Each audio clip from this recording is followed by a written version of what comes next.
It's rare in politics for voters to be so angry with an incumbent that they engineer a recall election, but that's happened 3 times with 1 seat on the Douglas City Council.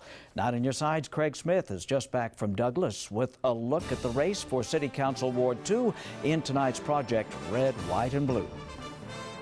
Sometimes quiet towns can breed some noisy politics. That's happening in Douglas, where 2-term incumbent Mitch Lindeman is facing a recall from Richard Lopez, who'd like to replace him. I recalled him once before, and I ran against him on an election. So this is actually the 3rd time I've attempted to. Lopez says one of those recalls stalled on a court challenge. In a small town like Douglas, it was not very hard to get enough signatures to trigger a recall. Because the turnout was very low in the last election, they only needed 35 people to sign. It's true that they have been tried, it's the same people have tried to recall me. This is the 3rd time, and I've always survived. Why do you think they keep trying to recall you, and why do you think you keep surviving?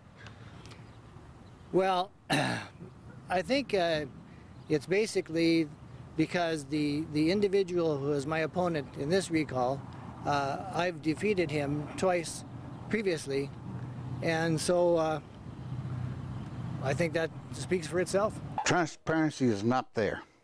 The accountability has not been there. And keeping people from participating in meetings and whatnot and taking their constitutional rights to speak.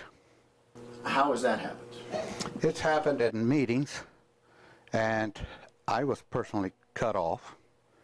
And I don't think it's right. I think that we're to serve the people there, and they should be able to talk about what they're looking for in their government.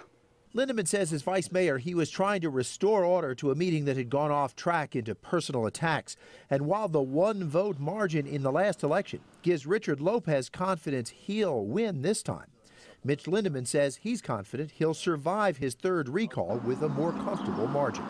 In Douglas, Craig Smith, KGUN-9 on Your Side. 9 on Your Side will tell you who won that recall tomorrow night, along with other elections.